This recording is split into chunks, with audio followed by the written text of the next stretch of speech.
ননায়ের খেলনাগুলো এদিক ওদিক ছড়ানো থাকে বলে মাসিমা সবকিছু নিয়ে একটা গামলার মধ্যে রেখেছে, যাতে যখন ওর যেটা প্রয়োজন ও যেন খুঁজে পায়। কিন্তু ননাই তো ননাই, ওর যখন যেটা প্রয়োজন ও তো সেটা খুঁজবেই, তার সাথে সমস্ত জিনিসপত্রগুলোকে ওলট পালট করে দেবে। কারণ ওর গোছানো জিনিসপত্র একেবারেই পছন্দ না। শুধুমাত্র এইটা নয়, দাঁড়াও দাঁড়াও, তোমাদেরকে আরো প্রমাণ দিচ্ছি। रुको जरा सबर करो। কিছুক্ষণ আগেই আমি বিছানাটা গুছিয়েছিলাম, কিন্তু ওনার তো আবার গোছানো জিনিস পছন্দ হয় না, তাই কিছুক্ষণের মধ্যেই সমস্ত কিছু ওলট পালট করে দিল। এইসব কাণ্ড কারখানার জন্য আমি বকা দিয়েছি বলে আমার সাথে আবার টুকি টুকি খেলা হচ্ছে। সন্ধে হতে না হতেই দাদা আবার সবার জন্য নিয়ে চলে এসেছিল চিকেন পকোড়া, আর আমাদের সাথে তো আরো একজন যোগ দিয়েছে, সেও আজকে চিকেন পকোড়া খাবে, কিন্তু পকোড়া ছেড়ে সে আগে সস খাচ্ছে। এমনি সময় ভাতের মধ্যে দিদি যখন ননাইকে মাংস মেখে দেয় তখন বেটা খেতে চায় না, আর এখন দেখো কি আয়েশ করে চিকেন পকোড়া খাচ্ছে। আমাদের ওইদিকে চিকেন পকোড়ার দাম নেয় 15 টাকা করে, তার মধ্যে মাংসের পরিমাণ থেকে খুবই কম, বেশিরভাগটাই থাকে বেসন। দাদা দাদুদের বাড়ির এখানের এক দোকান থেকে নিয়ে এসেছিল চিকেন পকোড়া, দেখো চিকেনের পরিমাণ কত বেশি, দামও নিয়েছে মাত্র 10 টাকা।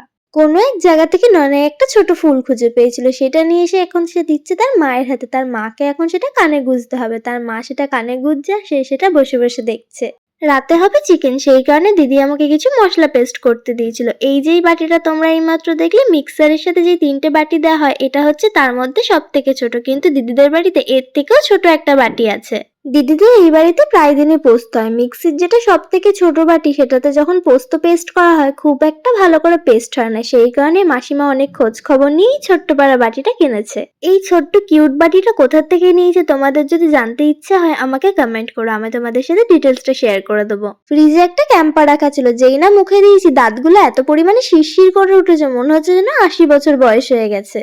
এখান থেকে যাওয়ার পরে দিদির যেহেতু ওখানে অনেক রকমের কাজ থাকে, তাই সেইভাবে বাজার করতে যাওয়া সম্ভব হয় না, তাই মাসিমা প্রতিবারে দিদিরা যাওয়ার আগে কিছু কিছু জিনিস দিয়ে দেয়, যাতে প্রথম এক সপ্তাহটা ভালো মতো চলে যায়।